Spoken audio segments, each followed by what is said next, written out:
Hi all, இன்றைக்கி Wednesday.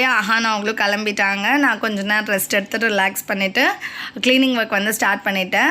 முன்னாடிலாம் weekly once பண்ணுவேன், பட் இப்போலாம் 2 days ஒன்ஸ் பண்ணிடுறது. அப்போயே பார்த்திங்கன்னா அவ்வளோ டஸ்ட் இருக்கும். வீக்லி ஒன்ஸ்னால் ரொம்ப இருக்கிற மாதிரி இருக்குது. அஹானும் விளையாடும் போது இந்த ஃப்ரிட்ஜில் கை வச்சு அந்த அச்சும் அதே மாதிரி இருக்கனால இப்போலாம் கம்பல்சரி 2 days ஒன்ஸ் க்ளீன் பண்ணிடுறது. க்ளீனிங் ஒர்க் முடிச்சுட்டு லஞ்ச் ரொட்டீன் தான். லஞ்சுக்கு தேங்காய் பால் சாதமும் கடலைக்கறியும் தான் பண்ண போகிறேன். அதுக்கு கடலைக்கறிக்கு நான் ஒரு பேஸ்ட் பண்ணுவேன். அதில் பார்த்திங்கன்னா பச்சை மிளகாய், தக்காளி, இஞ்சி பூண்டு பேஸ்ட்டு, கொத்தமல்லி, மஞ்சத்தூள், மிளகாத்தூள், தனியாத்தூள், ஜீரகத்தூள், வேக வச்ச சென்னாவும் போட்டிருக்கேன். வேணும்னா கசூரி மேத்தி சேர்த்துக்கலாம், பட் நான் சேர்க்கல.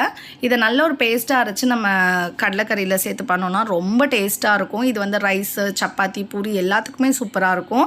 ரைஸ் இங்கே ரெடி ஆகிடுச்சு. நான் ரெகுலர் ரைஸ் தான் யூஸ் பண்ணேன், பாஸ்மதி பண்ணல, பட் பொலன்னு சூப்பராக வந்திருந்தது. என்னோடய லஞ்ச் ரெடி ஆகிடுச்சு. என்னோடய ஆல் டைம் ஃபேவரட் ஊறுகாய் இல்லாமல் என்னால் சாப்பிட முடியாது.